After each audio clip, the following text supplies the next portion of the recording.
ધીરેન્દ્ર કૃષ્ણ શાસ્ત્રી એટલે કે બાબા બાગેશ્વરની કથા શરૂ થઈ રહી છે। અહીં ત્રિદિવસીય સનાતન સેતુ હનુમંત કથાનું ભવ્ય આયોજન કરવામાં આવ્યું છે। બીજી તરફ વિજ્ઞાન જાથા દ્વારા કથા સામે વિરોધ પ્રદર્શન અને ધરણાના કાર્યક્રમો મોકૂફ રખાયા છે। રાજકોટ શહેર પોલીસ દ્વારા મંજૂરી ન મળતા વિજ્ઞાન જાથાએ પોતાના તમામ વિરોધ પ્રદર્શનો મોકૂફ રાખ્યા છે। સંવાદદાતા અંકિત જોડાઈ ગયા છે વધુ જાણકારી સાથે। અંકિત, એક તરફ બાબા બાગેશ્વરની કથાની આજે શરૂઆત અને બીજી તરફ વિજ્ઞાન જાથાનું યુ ટર્ન, શું જાણકારી? ચોક્કસથી દીપાવલી કરવામાં આવે તો 3 વર્ષના અંતરાલ બાદ ફરી એક વખત ધીરેન્દ્ર કૃષ્ણ શાસ્ત્રી ઉર્ફે બાબા બાગેશ્વર છે તે રાજકોટ ખાતે પધારી રહ્યા છે। અને આજની જો વાત કરવામાં આવે આજથી ત્રિદિવસીય તેમની સનાતન સેતુ હનુમંત કથાનું આયોજન છે તે રાજકોટ શહેરના રેસકોર્સ રિંગ રોડ પર જે રેસકોર્સ મેદાન આવેલું છે ત્યાં કરવામાં આવ્યું છે કે જે પ્રદ્યુમન નગર પોલીસ સ્ટેશન વિસ્તારમાં આવે છે। ત્યારે સમગ્ર મામલે વિજ્ઞાન જાથા અગાઉથી જ કહી શકાય કે ગત સપ્તાહથી જ આજે બાબા બાગેશ્વરનો જે દિવ્ય દરબાર છે તેને લઈને વિરોધ નોંધાવી રહ્યું હતું। ત્યારે સમગ્ર મામલે વિજ્ઞાન જાથાના જે સંસ્થાપક છે ડોક્ટર જયંત પંડ્યા તેમના દ્વારા પ્રદ્યુમન નગર પોલીસ સ્ટેશન ખાતે આજે દિવ્ય દરબાર લાગવાનો છે તેને અંતર્ગત ધરણા પ્રદર્શનની મંજૂરી છે તે માંગવામાં આવી હતી। જો કે કાયદો અને વ્યવસ્થાની પરિસ્થિતિ જળવાઈ રહે, કોઈ અનિચ્છનીય ઘટના ન બને તે માટે વિજ્ઞાન જાથાને પરવાનગી નથી આપવામાં આવી અને જેના જ કારણે હવે વિજ્ઞાન જાથા દ્વારા કોઈ પણ પ્રકારના ધરણા પ્રદર્શન વિરોધ છે તે યોજવામાં નહીં આવે। જી આભાર અંકિત, જાણકારી આપવા માટે। દાહોદ જિલ્લાના વાતાવરણમાં અચાનક પલટો આવ્યો છે। જિલ્લામાં વહેલી સવારથી જ વાદળછાયું વાતાવરણ જોવા મળ્યું। આકાશમાં ઘેરા વાદળો છવાતા વરસાદી માહોલ જામ્યો। અનેક વિસ્તારમાં પવન સાથે વરસાદ શરૂ થયો। સ્થાનિકો કાળઝાળ ગરમીથી આંશિક રાહત અનુભવી રહ્યા છે। વહેલી સવારથી દાહોદના જે વાદળછાયું વાતાવરણ જોવા મળી રહ્યું છે। અનેક વિસ્તારમાં પવન સાથે વરસાદ પણ વરસ્યો, જેના કારણે લોકોને ગરમીથી રાહત મળી છે। અસહ્ય બફારા વચ્ચે લોકો ત્રાહિમામ પોકારી રહ્યા હતા, એમાં વરસાદ તેમની માટે રાહત બનીને વરસ્યું છે।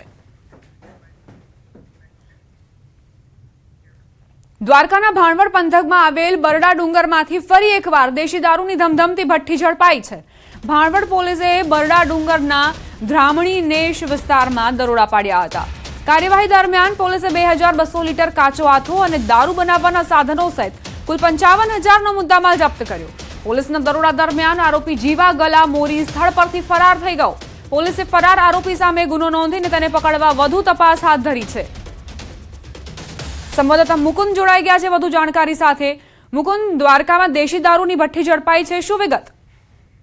દીપા, વાત કરવામાં આવે તો દેવભૂમિ દ્વારકા જિલ્લાના ભાણવડ પાસે આવેલો બરલો ડુંગર છે। આ બરલો ડુંગર દેશી દારૂનું હબ બન્યું હોય તેવા જે દ્રશ્યો છે તે વારંવાર સામે આવતા હોય છે। ફરી એક વખત દેશી દારૂની ધમધમતી ભઠ્ઠી પર ભાણવડ પોલીસ ત્રાટકી હતી અને બરડા ડુંગરમાંથી 2200 લીટર દેશી દારૂમાં ઉપયોગમાં લેવાતો જે કાચો આથો તેમજ સાધનો સહિતનો મુદ્દામાલ પોલીસે કબજે કર્યો છે।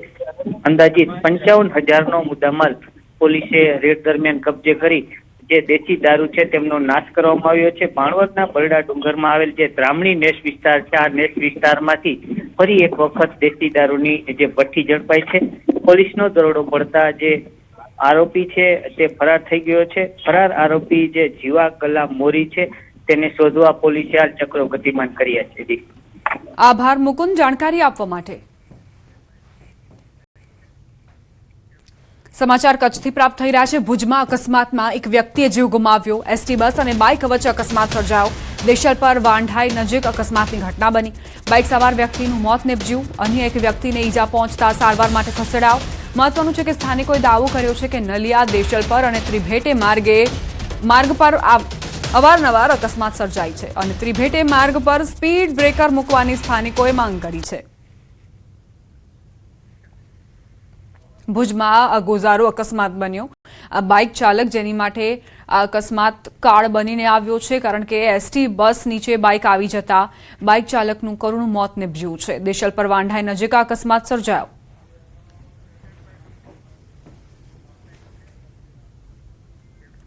विश्व पर्यावरण दिवस निमित्ते एक पेड़ मां के नाम 3.0 कार्यक्रम योजायो। कार्यक्रमમાં મુખ્યમંત્રી ભૂપેન્દ્ર પટેલે હાજરી આપી।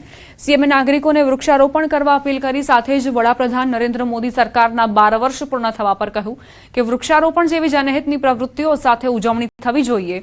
પીએમ મોદીએ આપેલા મિશન લાઈફના મંત્ર પર તેમણે ભાર મૂક્યો। તેમણે પર્યાવરણ બચાવવા માટે પેટ્રોલ અને પાણીનો બગાડ અટકાવવા પર ભાર મૂક્યો। ભૂપેન્દ્ર પટેલે વૃક્ષારોપણને સરકારી કાર્યક્રમની જગ્યાએ જન આંદોલન બનાવવાનું આહવાન કર્યું। ભવિષ્યની પેઢી માટે દરેક જ નાગરિકે આ જવાબદારી નિભાવવી જરૂરી છે।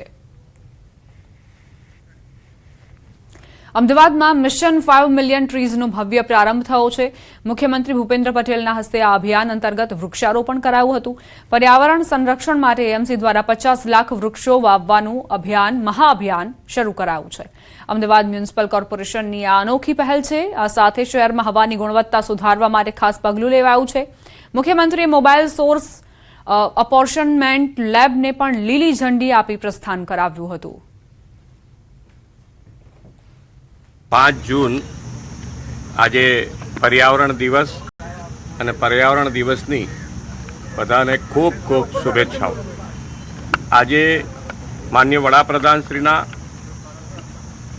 સફળતાપૂર્વક 12 વર્ષ પૂર્ણ થવાને અને એની ઉજવણીના ભાગરૂપે પણ આજે શરૂઆત થઈ રહી છે।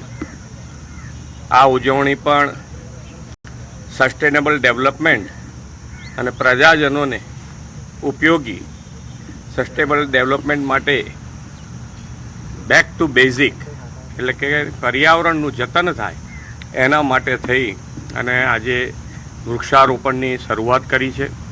અને વૃક્ષારોપણ અને આપણા હરરોજ જીવનના દરેકે દરેક પળ પર્યાવરણ પ્રિય કેવી રીતે રહી શકાય એના માટેનું પણ મિશન લાઈફ માનનીય વડાપ્રધાનશ્રીએ દેશવાસીઓને આપ્યું છે। રોજબરોજની લાઈફમાં પણ પર્યાવરણનું જતન માટે પેટ્રોલ બચાવીએ, પાણી બચાવીએ, વૃક્ષો વાવી અને પર્યાવરણ પ્રિય વાતાવરણ બને એના માટેનું આપણે સૌ સાથે મળી અને માનનીય વડાપ્રધાનશ્રીની અપીલને માના। વાવ થરાદના દિયોદર તાલુકા પંચાયતના પ્રમુખ અને ઉપપ્રમુખે વિધિવત રીતે પદભાર સંભાળ્યો છે। 27 મેના રોજ યોજાયેલી ચૂંટણીમાં કોંગ્રેસના ઉમેદવારો પ્રમુખ અને ઉપપ્રમુખ તરીકે ચૂંટાયા હતા, જે ચૂંટણી પહેલા વિવાદોમાં પણ રહી હતી।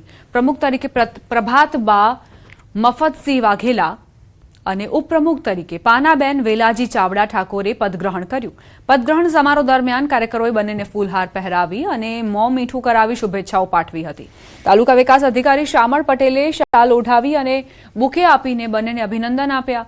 આ પ્રસંગે કોંગ્રેસના આગેવાનો અને ચૂંટાયેલા સભ્યો ઉપસ્થિત રહ્યા હતા।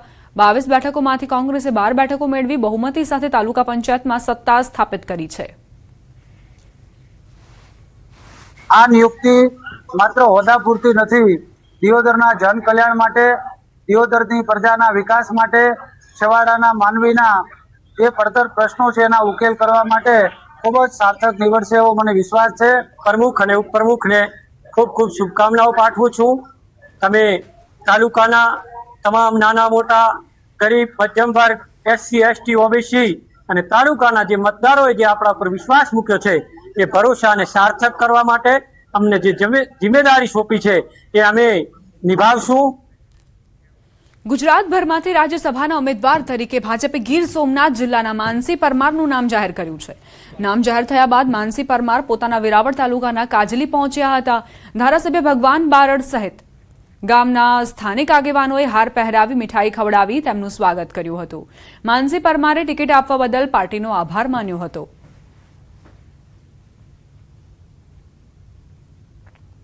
ભારતીય જનતા પાર્ટીમાં શક્ય છે, સામાન્યમાં સામાન્ય કાર્યકર્તા ગમે તે વર્ગનો હોય, ગમે તે સમુદાયનો હોય, પણ નિષ્ઠાપૂર્વક પાર્ટીના સૈનિક તરીકે જ્યારે કામ કરતા હોય છે ત્યારે પાર્ટી એને યોગ્ય સમયે યોગ્ય જગ્યા આપતી હોય છે। દ્વારકા જિલ્લાના ખંભાળિયાના વતની અને પૂર્વ ધારાસભ્ય મેઘજીભાઈ કણઝારિયાના પુત્ર જીતેન્દ્ર કણઝારિયાને ભાજપે રાજ્યસભાના ઉમેદવાર બનાવ્યા છે। ત્યારે જિલ્લા ભાજપ કાર્યકરોમાં ખુશીની લાગણી છવાઈ। ખંભાળિયામાં જોધપુર ગેટ પાસે સતવારા સમાજ તેમજ ભાજપના અગ્રણીઓએ ફટાકડા ફોડી અને મીઠાઈ ખવડાવી ભવ્ય ઉજવણી કરી। સતવારા સમાજને અત્યાર સુધીનું સૌથી મોટું રાજકીય પદ મળતા ખુશી વ્યક્ત કરી.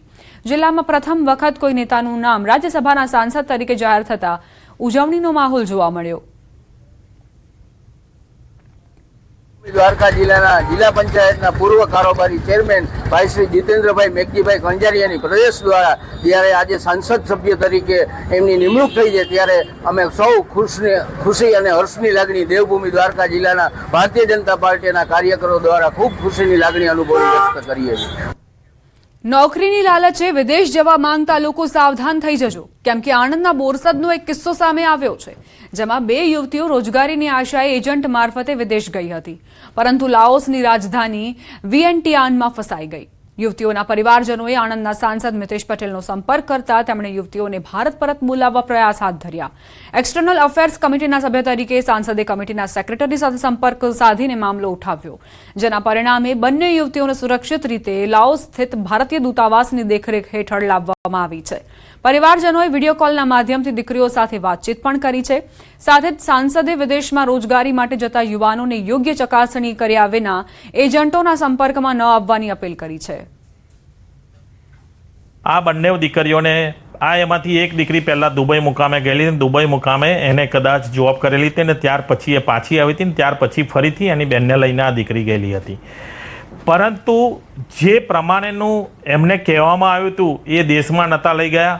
એ દેશ ચેન્જ કરીને બીજા દેશમાં ને લાઓસ સુધી ત્યાં આગળ લઈ ગયેલા હતા.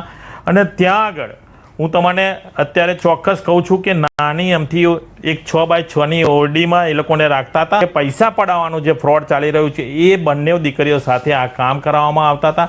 અને આટલા પૈસા દિવસના તમારે અમને લાવી આપવાના એ રીતનું પ્રેશર આ બંને દીકરીઓ પર કરાવવામાં આવતું હતું. એમાં એવું છે કે મારી બે બહેનો બહાર ગયેલી તો એમને થાઈલેન્ડ માટેના વિઝા થાઈલેન્ડ માટે લઈ ગયેલા નોકરી માટે.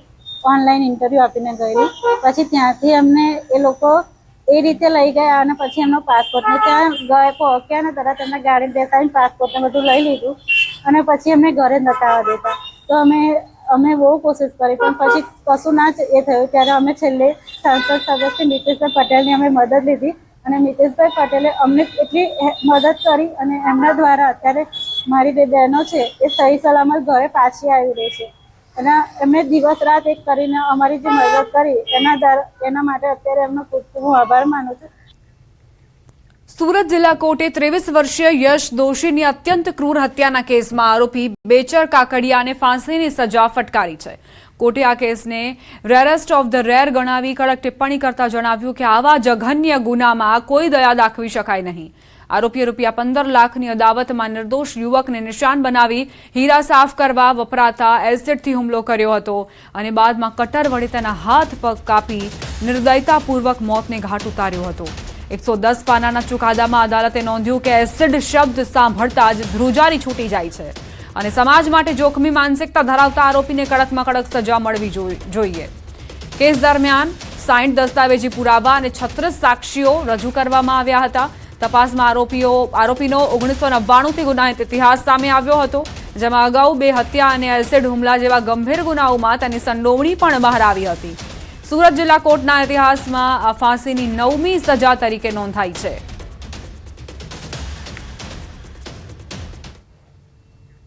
સુરતના અડાજણ વિસ્તારમાં પ્રેમ સંબંધની અદાવતમાં 2 સગા ભાઈઓ પર જીવલેણ હુમલાની ચોંકાવનારી ઘટના સામે આવી.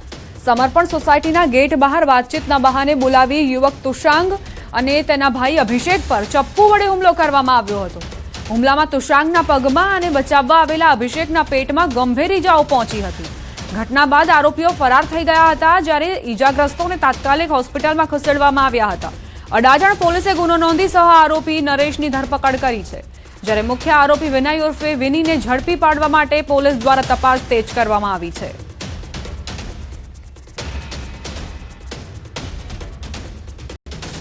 અંબાજીના ચીખલા હેલીપેડ પર દારૂના નશામાં સ્કોર્પિયો કાર પર ચડીને નાચતા અને જીવ જોખમમાં મૂકે તેવી હરકત કરતા યુવકોનો વિડીયો વાયરલ થતા પોલીસ એક્શનમાં આવી હતી. જાહેર સ્થળે અસામાજિક તત્વોની માથાભારે હરકતનો વિડીયો સોશિયલ મીડિયા પર વાયરલ થયો હતો. પોલીસ સુધી આ વિડીયો પહોંચતા તાત્કાલિક કાર્યવાહી હાથ ધરાઈ હતી. અંબાજી પોલીસે બુટલેગર દિલીપ પ્રજાપતિ સહિત 3 આરોપીઓની ધરપકડ કરી છે અને ઘટનામાં વપરાયેલી કાળા કાચવાળી સ્કોર્પિયો કાર પણ કબજે લીધી છે.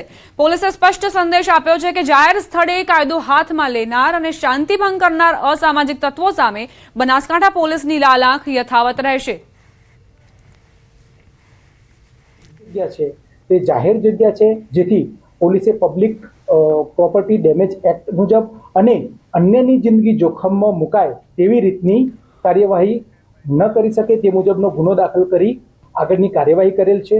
એ લોકોને અટક કરવામાં આવેલ છે.